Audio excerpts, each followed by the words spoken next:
you would discover that there are some pain involved. Come on, don't act funny with me, because I believe that African American people, and I'm trying to be, cool and calm and collective. I used to say it another way, but I believe African American people are some very difficult people to pastor. Because we have a history that goes back that has mandated us to deal with trouble in a very different way.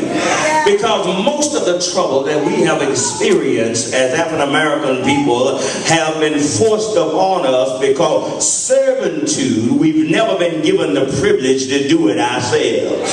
Because we've always been told what to do, when to do, and how to do it.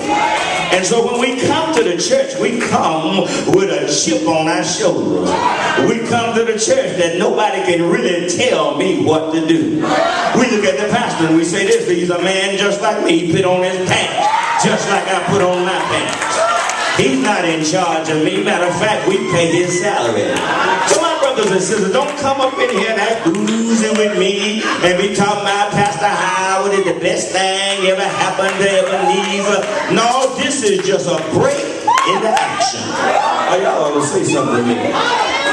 My brothers and sisters, but I believe, Charles, that we could walk away from this anytime we wanted to.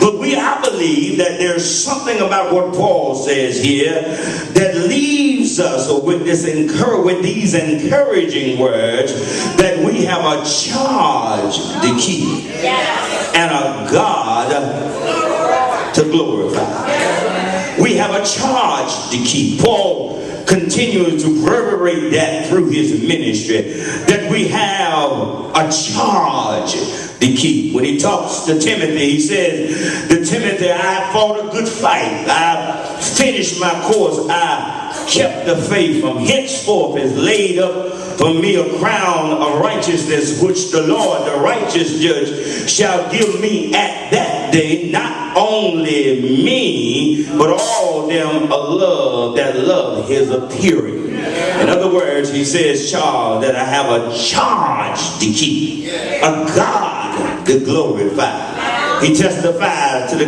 Galatians church at Galatia. He says in Galatians chapter 2, verse 20 and 21, I am crucified with Christ. Nevertheless, I live, yet not I, but Christ that liveth in me. And the life which now I live in the flesh, I live by the faith of the Son of God, who loved me, gave himself for me, and I do not frustrate the grace of God. He would declare to the Romans in Romans chapter 1, verse 16 and 17, for I am not ashamed of the gospel of Jesus Christ, for it is the power unto God unto salvation to everyone that believeth, to the Jew first, and then the Greek. He would declare to this Corinthian family, this was an unruly family, 2 Corinthians chapter 12, verse 10, he says this, therefore I take pleasure in infirmities and in reproach and necessities and persecution and distress for Christ's sake. For when I am weak, then I am strong. Paul says it reverberates through the word, it reverberates through his message that I have a charge to keep and a God to glorify.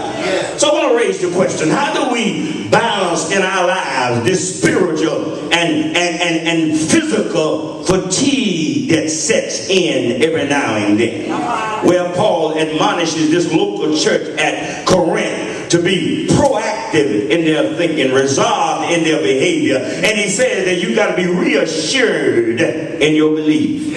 As he encourages them to embrace the charge, the command, and the commission of Christian ministry for good reason. He was the forerunner and he was the first pastor of this very difficult church that had been infiltrated by people who were challenging his authority.